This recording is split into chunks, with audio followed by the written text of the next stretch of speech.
Que a paz de Cristo seja com cada um, nesse dia, tarde, noite, não sei que momento que você está vendo esse vídeo. Eu estou devendo essa mensagem já tem 2 dias. Deus me deu ela na virada do ano e eu fui postergando, chega uma hora a gente é cobrado, né? E quando você é atalaia de Deus, você não pode, porque senão você paga o preço. Deixa eu me apresentar para você. Meu nome é Anderson Pedro, presbítero pela misericórdia. Amo quando me chamam de irmão Pedro. Vamos de Bíblia hoje. Que Deus alcance o teu coração, que Deus alcance a tua vida. Certamente você precisa ouvir essa mensagem. Compartilhe com o máximo de pessoas que você puder, porque vai ser uma mensagem que vai renovar a sua vida. Amém? E qual que é o título e o tema dessa mensagem? O poder que o perdão tem. Pesado, né? Difícil, né? Mas é isso aí. E hoje a gente vai ver várias partes bíblicas, o que Deus tem para falar disso, amém? Talvez você conheça esse texto, talvez não. Lá no capítulo 4, verso 26 a seguir, capítulo 4 de Efésios, verso 26 a seguir, vai dizer assim: irei-vos, mas não pequeis. Não se põe o sol sobre a sua ira, ou seja, você pode até ficar chateado, bravo, mas o sol não pode se pôr a sua ira. Por quê? A Bíblia diz que a palavra do Senhor se renova cada manhã. O choro dura uma noite, mas a alegria vem pelo amanhecer. Ou seja, acabou o dia, acabou tudo. Cessa, fecha ali. Tá? Tem que ser igual a criança. A criança, ela briga hoje, amanhã nem lembra mais. É o que começa a dizer aqui. Eu vou pular um pouco para ganhar tempo aqui e otimizar o vídeo, mas o versículo de número 27 vai dizer assim: não deis lugar ao diabo. Toma cuidado. Aí vai continuar repreendendo, né? Aquele que furtava não furta mais, aquele que roubava não roube mais, antes trabalhe para ter o seu sustento, assim vai. Mas olha o que diz, né? Olha o que diz o verso de número 32. Antes sede uns para com os outros benignos. Sedes uns para com os outros benignos, misericordiosos, perdoando uns aos outros, como também Deus vos perdoou em Cristo. Paulo exortando a igreja de Efésios. A igreja de Efésios é uma igreja marcante para o evangelho, né? Lembra-te de onde caístes e arrepende-te, volta a praticar as primeiras obras. Todo mundo vai lembrar do texto. E quem conhece a história vai saber. Quem gosta de estudar sabe que a igreja da Ásia ela foi desmembrada, e a nata da igreja da Ásia, né? Das 7 igrejas de Apocalipse, é Efésios, né? Não, mas não é Filadélfia? Filadélfia é aquela que se manteve pura, mas a nata do negócio começou ali e Deus ainda deu uma baita de uma colher de chá para eles. Volta lá para as primeiras obras, ou seja, o que vocês faziam lá no começo era legal. Mas aí a gente vai ficando velho, vai ficando experiente, vai ficando bom pra caramba e acha que precisa parar de fazer um monte de coisa. Tudo é exagero, né? Aquilo que era pecado não é mais, aquilo que não podia agora pode, agora é exagero, não precisa mais falar língua estranha, não precisa mais profetizar, não precisa mais evangelho, não precisa fazer mais nada disso, né? Aquelas roupas lá que agora viraram tudo brega, então mudou tudo. Então o evangelho não telice, tá uma coisa assustadora, mas o que Deus gerou no meu coração foi sobre o perdão. Quando Deus nos fez, a Bíblia vai dizer que Ele disse assim, lá no seu consenso, com o seu conselho, né? Que estava ele e ele. Sim, Deus Pai, Deus Filho e Deus Espírito Santo.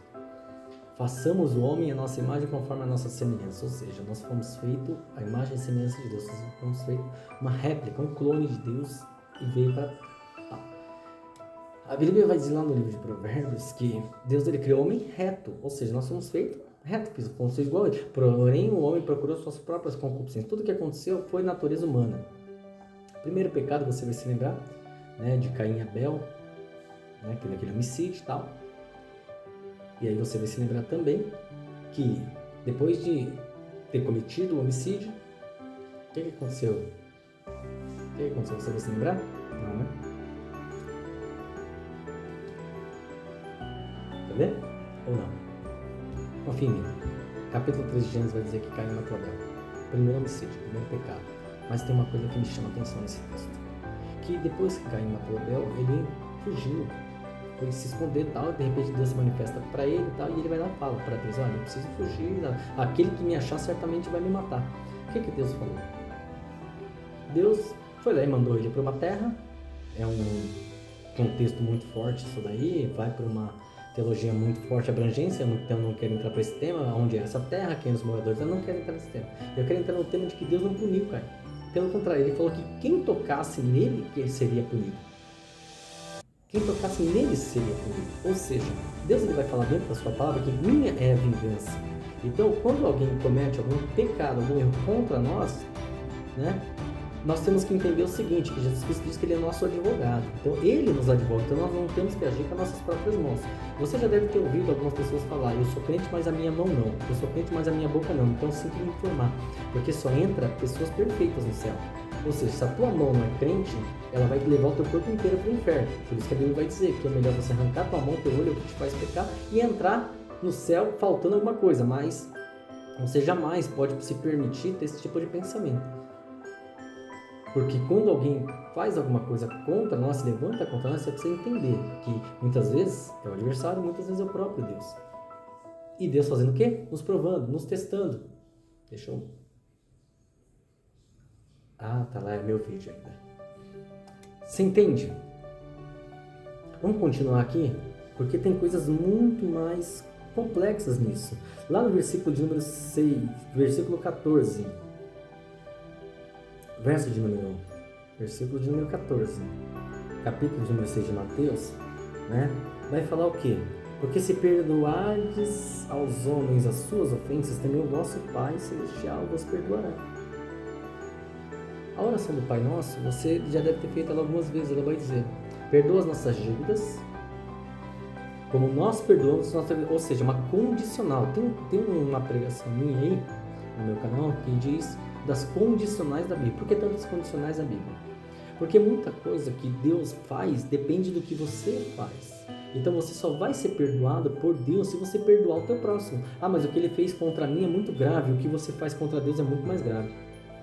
Lembra da passagem do homem que devia um dinheiro para o outro, que devia um dinheiro para o outro? Lembra disso?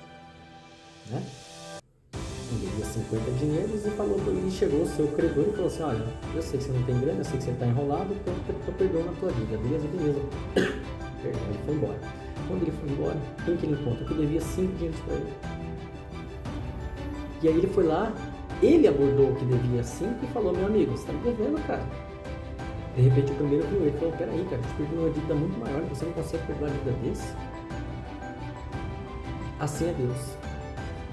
O poder que o perdão tem.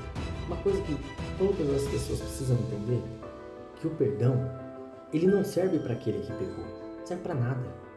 Deus ele jamais vai falar assim, isso não, você não vai encontrar na Bíblia. Você está indo para o inferno porque você pecou contra o teu irmão e ele não te perdoou. Você não vai encontrar isso. Porque não tem na Bíblia. Eu li a Bíblia pela misericórdia de Deus 5 vezes e leio aleatoriamente várias vezes e você não vai achar isso. Porque o que acontece? A pessoa que peca, ela pede perdão. Às vezes para a própria pessoa, às vezes para Deus, mas ela pede. Ah, Anderson, mas tem pessoas que não pedem perdão para ninguém. Porque muitas vezes a forma dela pedir não é na fala, é nas atitudes. Porque às vezes a atitude vale mais do que 1000 palavras, entende? Então ela está ali, mas vem aquela pessoa e tem aquela presunção, né? Que é o santarrão, a santarrão que diz, eu até perdoo, mas eu não confio mais. Entenda-se o seguinte, a Bíblia vai dizer lá no capítulo de número 6 do livro de Isaías, que quando Isaías ele foi se prontificar a ser servo do Senhor, ele falou para Deus que ele não podia, porque ele tinha lábios impuros que habitar no meio de homens de impuros lábios. E o que é que Deus diz para ele? Que os pecados são perdoados. Ele pegou uma brasa viva tirada do altar, ele tocou nos lábios dele, o anjo fez isso, ele falou, estou lançando o mar de esquecimento. Então quando você perdoa uma pessoa, ficar com esse negócio de que perdoa, mas não confia, fica com remorso, fica relembrando, fica jogando a cara, você não perdoou. Porque a Bíblia vai dizer lá no livro de Isaías, e o próprio Jesus Cristo também replicou essa fala de Isaías, dizendo, meu povo me honra com os lábios, mas seu coração está longe de mim. O que quer dizer? Ainda que a palavra do Senhor diz que do coração, a boca procede do que está cheio o coração, ainda que a Bíblia diga isso, né? Muitas vezes o que acontece? Não adianta você falar que perdoa, mas começar a ficar remoendo, jogando na cara, fazendo isso. Você não perdoou. E se você não perdoou, o teu pecado é maior do que o quem pecou contra você. É muito difícil perdoar, Anderson. Sim, é lógico que é difícil. É muito difícil. Mas olha o que a Bíblia vai dizer no capítulo de número 3, verso de número 3 do livro de Colossenses. Suportando-vos uns aos outros e perdoando-vos uns aos outros. Se alguém tiver queixa contra o outro, assim como Cristo vos perdoou, assim fazei-vos também. assim fazemos também. É muito fácil você conviver com quem só te faz bem. É muito moleza você viver em harmonia com todo mundo que te trata bem, que não falha contra você. É muito bom. Mas você acha que Deus permitiria que você tivesse essa vidinha fácil que você tanto deseja? Não permitiria, porque nós temos que ser provados para sermos aprovados. E a prova vem justamente das pessoas. A prova vem das pessoas. Vai vir de filho, de marido, de vizinho, vai vir de todos esses. Jesus Cristo, ele falou que antes de você ofertar, você tem que ir lá e se consertar com o teu irmão. Porque se o teu irmão tiver alguma coisa contra ti, se teu irmão tiver, não é você ter alguma coisa contra o teu irmão, é teu irmão ter alguma coisa contra ti. E por que a palavra, parece estranho isso, não é verdade? Ah, mas se ele tem alguma coisa contra mim, eu não posso fazer nada. Pode parar de ser tão soberbo. Pode parar de achar que você é dono do céu. A pessoa começa a ir para a igreja, recebe uma meia dúzia de carguinho aí, recebe alguma coisa, uma credencialzinha, começa a falar igual carioca, começa a puxar a voz, parece fazer aquela voz de quem está endemoniado, Deus me perdoe. Começa a fazer voz esquisita, começa a falar puxado, começa a gritar, começa a falar igual doido. Aí já acha que o céu é dele e não é de mais ninguém. E se não for igual eu, não vai mais para o céu. Escute, isso é presunção, isso é soberba. Ele diz que Deus resiste ao soberbo e dá graça aos humildes. E muitas vezes tem alguém que até falhou contra você. E fica lá. Eu me lembro de uma vez, eu vi um vídeo, Carlos de Nóbrega. É aquele mesmo lá da Praça Nossa. Ele falando que ele falhou contra aquela dupla Sandy e João. Eles eram crianças e ele falhou com eles. Cometeu um equívoco com eles e tal. E a partir daí, se passaram mais de 20 anos. E ele nunca conseguiu contato com os dois. Já tentou contato com a família para abordar os dois para pedir perdão. E eles nunca deram atenção para ele. Escute uma coisa. A Bíblia diz que a gente não pode falar quem vai para o céu e quem vai para o inferno. A Bíblia diz isso daí. A gente não pode falar isso. Eu tenho um vídeo também falando sobre isso. Sobre 10 pecados desconhecidos. Eu recomendo você assistir esse vídeo. E um dos pecados desconhecidos é esse. Você ficar falando quem vai para o céu e quem vai para o inferno. Você não pode. Entretanto, o Carlos Alberto de Nóbrega, ele está na dele. Ele fez a parte dele, ele quis pedir perdão, ele se arrependeu, depois ir atrás, porém não perdoaram ele. Então quem está agora, aquela falha dele acabou diante de Deus. A falha que permanece é dos outros. Você entende? É complicado, né? Então você não perdoar o pecado de outra pessoa, o pecado passa a ser seu. A conta vai para você, sabia? Você vai ter pecado porque você não cumpriu o mandamento de perdoar o pecado do outro. Eu recomendo você ler o livro de Oséias, quando Deus falou para ele, vai lá e casa com uma das prostitutas de Israel. E há de ser que toda vez que ela adulterar contra ti, você perdoará. Ah, não, que é isso eu não perdoo. Desculpa, então você precisa tomar um certo cuidado. Porque no livro de Lucas, capítulo 6, verso 37, vai falar a mesma coisa que diz no livro de Mateus, capítulo 7, verso 1. Não julgueis para que não seja julgado, porque da mesma medida que julgueis, você será julgado. Você acha que você não tem falha? Deus conhece as tuas falhas. E muitas vezes ele vai te julgar porque você está julgando, porque é uma condicional. Ah, então quer dizer que se eu perdoar todo mundo, Deus perdoa? É a Bíblia que me dá esse precedente para pregar isso. É a Bíblia, a palavra de Deus, ela me permite falar isso. Se você se arrepender dos seus pecados, você vai alcançar a misericórdia. Mas desde que você também seja tolerante com o pecado alheio. Uma das maiores dificuldades do ser humano não é não pecar, é ser tolerante com o pecado alheio. Eu estou me preparando e pedindo a Deus há muitos anos, Deus vai me conceder a permissão de pregar. O tema é o seguinte: aonde está o teu irmão? Se você quiser, me cobre, porque essa mensagem é muito forte. Eu estou com ela guardada há anos e Deus nunca me autorizou a pregá-la, porque há um tempo certo para tudo. E eu não prego o que eu quero, eu prego o que Deus me permite. Né? A palavra a gente tem porque a gente estuda. Estou sempre lendo, estudando, estou sempre cultuando. Então Deus ele sempre dá a mensagem, mas a permissão de quando divulgá-la, de quando propagá-la, é que demora. Eu estou com essa mensagem aqui desde o dia 30 de dezembro do ano de 2022. E Deus só me autorizou trazê-la agora. Só agora que Deus me autorizou a trazer. E às vezes eu reluto com Deus, eu falo muito com Deus. Eu não queria pregar isso, eu queria pregar que você está vindo fora, que você está fazendo isso, mas Deus ele é terrível, ele é teimoso, ele faz o que ele quer, ele manda em tudo, em todos, inclusive nele mesmo. E vai eu debater? Sai fora, Deus me livre, ele me livre. Eu faço o que ele manda, e ele está falando hoje que você vai continuar com esse coração ruim, você vai continuar com essa vida travada, as coisas vão continuar não acontecendo na tua vida enquanto você não aprender a tirar esse orgulho do teu coração, enquanto você não aprender a liberar o perdão. que Jesus Cristo fez para ser crucificado? Absolutamente nada. Ele fez por causa do teu pecado. E você acha que nunca pecou? E aí Jesus Cristo morreu numa cruz por causa do teu pecado e você não é capaz de perdoar isso que teu irmão, que essa pessoa fez com você? Entenda o seguinte, que Jesus Cristo falou, se quiser vir após mim, renuncie a si mesmo. Como eu só disse, a sua cruz e me siga. Jesus Cristo lhe disse o seguinte, antes de subir, o último mandamento nos deu, que amai uns aos outros, não como a ti mesmo. Foi isso que ele falou, não. Como eu vos amo. Como é que ele nos amou? Ele não morreu para nos pecar. Ele não morreu para nossas transgressões, para nossas falhas. Mas ele se entregou numa vida. Você viu que estava escrito lá em Isaías capítulo 52? Moído, ele foi pelas nossas transgressões e ferido pelas nossas iniquidades. O castigo que nos traz a paz estava sobre ele, e pelas suas pisaduras nós fomos sarados. Meu Deus, Jesus é lindo.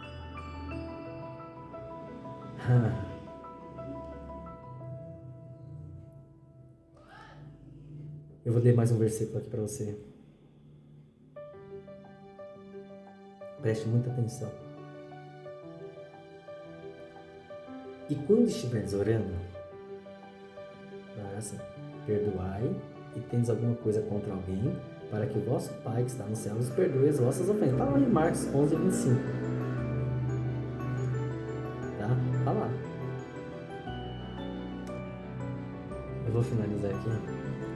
Livro de Lucas, capítulo 17, verso de número 3, da parte B até o versículo de número 9, assim. E se teu irmão pecar contra ti, repreende. E se ele se arrepender, perdoe. E se pecar contra ti 7 vezes no dia, 7 vezes no dia, vier ter contigo dizendo, arrependo-me, perdoe. 7 vezes ao dia. Não é uma, nem duas, nem 7 vezes. Você deve ter ouvido aquele negócio de 70 vezes, os 7 vezes 7, não sei o que, 70 vezes 7, assim vai, tá, você deve ter ouvido isso. É muito fácil servir a Deus da forma que nós gostaríamos, ou do que nós achamos, ou do que nós queremos.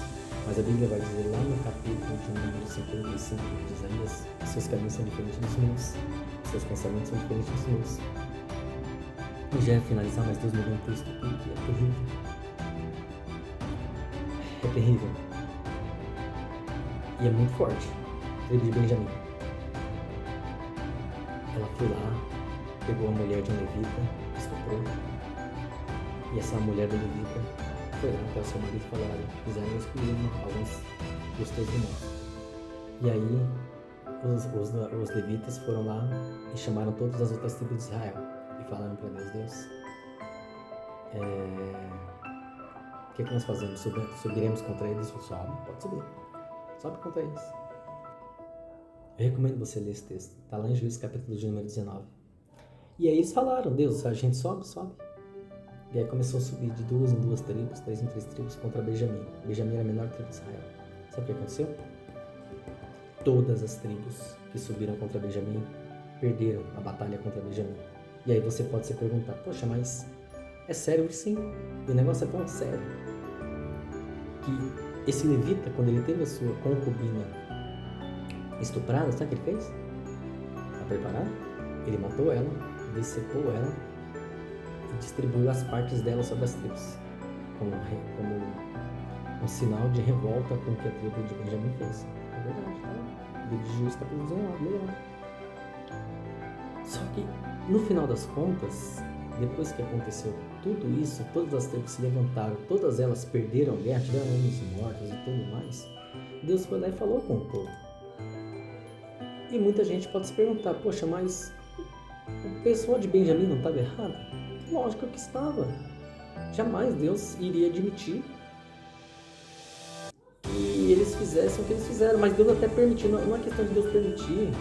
Deus, ele não interfere no livre-arbítrio do homem. Para de tirar isso da sua cabeça. Nós somos amaldiçoados em Adão. Tá? Nós recebemos uma maldição chamada livre-arbítrio. Se vocês quiserem, eu falo disso.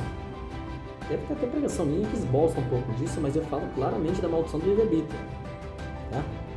Então Deus não vai interferir, Deus não vai impedir ninguém de estuprar ninguém, Deus não vai impedir ninguém de matar ninguém, Deus não vai impedir fornicação, Deus não vai impedir, Deus não vai impedir nada. Em contrapartida, quando você diz que acredita em Deus, você tem que entregar o teu caminho ao Senhor. Lembra que eu falei que minha é vingança? É o que Deus diz na sua palavra. Em Salmo 37,5 diz: entrega o teu caminho ao Senhor, confia nele. Então Deus ia entrar com a sua justiça, porque Deus é juiz e justo. Então Deus entra. Mas o que é que o povo de Israel quis fazer? As outras tribos, eles quiseram entrar com suas próprias mãos. Naquela época, ainda não tinha rei em Israel para julgar ninguém. Então tinha era a época dos juízes ainda. Então o que aconteceu? Eles se levantaram e foram lá protestar. Foram lá se rebeliar. Só que a Bíblia vai dizer que Deus permitiu que eles caíssem a fio da espada de Benjamim. Por quê? Porque eles quiseram fazer o trabalho de Deus. Quando você não perdoa, você está querendo estar acima de Deus. Quando você quer ser juiz, você quer estar no lugar de Deus. Eu já disse, e me perdoe ser redundante, porque eu finalizo agora. Benjamim ia ser punida, mas por Deus, seja nessa vida ou na outra. Então não tinha nada que pôr a mão. Quando você começa a colocar a tua mão, Deus tira dele. Quando você começa a agir com o teu impulso, Deus, ele entende que você é o seu próprio Deus, então você não precisa dele como seu Deus. Você quer ser dependente de Deus? Começa a colocar tudo na tua oração, não nas tuas mãos, não nas tuas ações. O perdão, ele liberta. Não de quem está sendo perdoado, mas quem perdoa. Porque quando você perdoa, você está dizendo para a pessoa: eu não tenho nada a ver com o que você fez, é responsabilidade sua. E não é comigo que você tem que falar, é com Deus, porque de mim você já está perdoado. Você não pecou contra mim, porque eu sou menino dos olhos de Deus, que você pecou contra Deus. É com ele que você tem que se virar. Se ele te perdoar, quem sou eu? Ele é muito maior do que eu. Se Deus te perdoou, imagina eu. Então, você quer pedir perdão para mim? Pronto, meu perdão você já tem. E segue a vida. Você vai ter paz se você encontrar esse perdão dentro do teu coração. A Bíblia vai dizer que o nosso corpo é templo e morada do Espírito Santo. O nosso coração é a morada de Deus. E Deus, ele não vai dividir o teu coração com mágoa, rancor, ódio, falta de perdão. Ele só entra aonde estiver puro, limpo. E hoje eu deixo um versículo para a tua meditação. Livro de Ezequiel, capítulo de número 36, versículo número 36 também, que vai dizer assim: e tirarei o coração de pedra e lhes darei um coração de carne. Deixa Jesus trabalhar na tua vida para que você tire esse peso que você carrega, essa mágoa que você carrega. Você nunca vai ter paz enquanto não conseguir liberar o perdão. As pessoas que estão ao seu redor, todas elas vão pecar, vão falhar e vão errar muito. Entenda isso, absorva isso. Você quer ir para um lugar onde não tem falha, não tem pecado, não tem erro? Chama-se céu. Mas para você ir para o céu, não adianta você viver nessa vidinha medíocre, arrogante, prepotente, achando que porque você bate cartão na igreja, você vai estar salvo. Ah, mas se eu não pecar contra ninguém, se eu for desmisto, eu vou para o céu. Não, você não vai.